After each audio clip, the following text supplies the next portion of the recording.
বগুড়ার শিবগঞ্জে ঢুকলেই চোখে পড়বে চারদিকের জমকালো ব্যানার আর ফেস্টুন।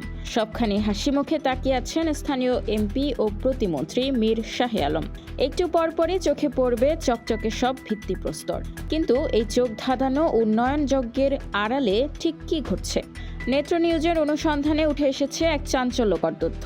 বিএনপি সরকারের প্রথম 4 মাসে সড়ক ও সেতু নির্মাণে শিবগঞ্জ একাই পেয়েছে 74 কোটি টাকার প্রকল্প, যেখানে দ্বিতীয় অবস্থানে থাকা গাজীপুরের কালীগঞ্জ পেয়েছে অর্ধেকেরও কম 32 কোটি টাকা। দেশের 373টি উপজেলা যেখানে গড়ে 4.25 কোটি টাকা করে পেয়েছে, সেখানে শিবগঞ্জ একাই বাগিয়েছে 20টি উপজেলার সমান বরাদ্দ। কিন্তু এই অর্থের যোগান কোথা থেকে আসছে? জবাব হলো খোদ মীর শাহে আলমের নিজস্ব মন্ত্রণালয় থেকে। আর বরাদ্দের সবচেয়ে বড় ভাগটি গেছে প্রতিমন্ত্রীর নিজের ঘরের লোকের কাছে।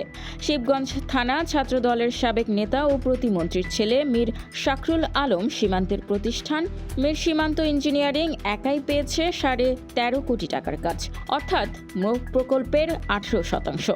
বাবার মন্ত্রণালয়ের কাজের ভিত্তিপ্রস্তর উদ্বোধন করেছেন খোদ মন্ত্রী পিতা। প্রশ্ন হচ্ছে, উন্মুক্ত প্রতিযোগিতা ছাড়া এই কাজ কিভাবে দেওয়া হলো?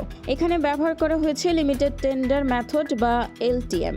42 কোটি টাকার একটি বড় প্রকল্পকে কৃত্রিমভাবে ভেঙে 16টি ছোট প্যাকেজ করা হয়, যেন পছন্দের মানুষকে কাজ দেওয়া যায়, যার মধ্যে 5টি প্যাকেজই পেয়েছে প্রতিমন্ত্রীর ছেলের প্রতিষ্ঠান। আর বাকি কাজের বেশিরভাগই ভাগ করে দেওয়া হয়েছে স্থানীয় বিএনপি ও যুবদল নেতাদের মালিকানাধীন অন্তত 7টি প্রতিষ্ঠানকে।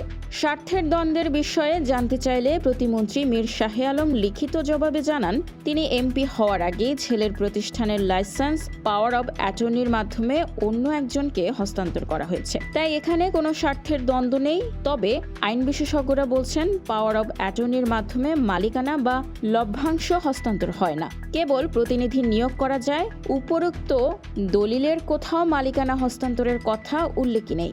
নির্বাচনের আগে বর্তমান প্রধানমন্ত্রী তারেক রহমান স্পষ্ট প্রতিশ্রুতি দিয়েছিলেন, কোনো নির্দিষ্ট জেলা প্রীতি বা বৈষম্য করা হবে না। কিন্তু সরকারের প্রথম 4 মাসেই তার সেই প্রতিশ্রুতি কি শিবগঞ্জ মডেলের নিচে চাপা পড়ে গেল? নিউজ ডেস্ক, খোলা কাগজ, ঢাকা।